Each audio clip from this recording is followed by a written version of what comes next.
भवन निर्माण में नाभि एक प्रक्रिया होती है जो भारतीय वैदिक शास्त्र परंपरा की एक बहुत महत्वपूर्ण कड़ी है।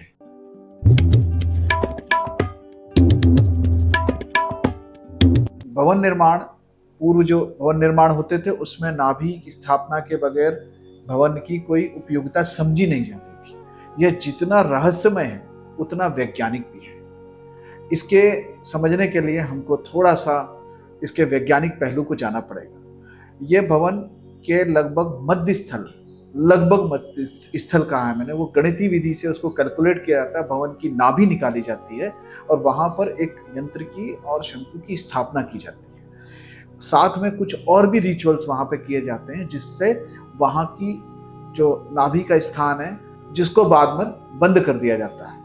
यह जो प्रक्रिया होती है वो भवन के मध्य स्थल के आसपास में होती है, लगभग मध्य स्थल पर होती है। यह जब प्रक्रिया हो जाती है तो जिस तरीके से माँ के पेट में बच्चा नाभि के द्वारा ही जुड़ा रहता है, उसी तरह ये भवन भी, ये प्लॉट भी प्रकृति के द्वारा जुड़ जाता है। तथा ऐसा कहते हैं कि भवन भी, प्रकृति भी उसको माँ की तरह नर्चर करती है। जैसे माँ के पेट में बच्चा रहता है, बिना कुछ करे ही उसका भोजन प्राप्त होता है, इसी तरह उस भवन को भी ऊर्जाएं प्राप्त होती हैं जो उसकी आवश्यकता है।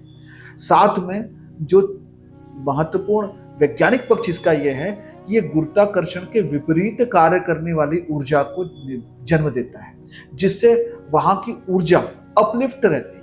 वहां के जो रहने वाले लोग हैं उनका कॉन्शियस भी, साथ में उनके जीवन की जो धुरी है वो उठ के चलेगी। वो सारे लोग वहां पर हमेशा पॉजिटिव इन्वायरमेंट की तरफ चलेंगे। वहां पर नेगेटिव इन्वायरमेंट की जो है वो कम जगह होती है। नेगेटिविटी भी आवश्यक है क्योंकि पॉजिटिव और नेगेटिव मिलके ही करंट पूरा होते हैं। तो किसी भवन में यदि हम सोचें केवल पॉजिटिव हो, ऐसा होता नहीं है। नेगेटिव होना भी आवश्यक है क्योंकि वो दोनों ध्रुव हैं, वो दोनों पोल्स हैं। वो नेगेटिव पॉजिटिव होने से करंट फ्लो पूरा होता है, चक्र पूरा होता है। तो वो चक्र पूरा करने के लिए नेगेटिव पॉजिटिव होना आवश्यक है। पर नेगेटिव यदि थोड़ा पॉजिटिव के बराबर है तो नेगेटिव का इम्पैक्ट ज्यादा आएगा। पॉजिटिव यदि ज्यादा है तो नेगेटिव को वो बैलेंस कर लेता है। तो इसलिए पॉजिटिव एनवायरनमेंट को उस घर में रखने के लिए हमको इस नाभि की स्थापना अत्यंत आवश्यक है। मेरे पिछले 15-20 सालों में कम से कम मैंने काफ़ी मात्रा में नाभि स्थापित की हैं और उसके बहुत सूक्ष्मतर, बहुत सुंदर परिणाम प्राप्त हुए हैं। मैंने लोगों को कहाँ से कहाँ उठते हुए देखा है, मैं इसको आपको बता नहीं सकता।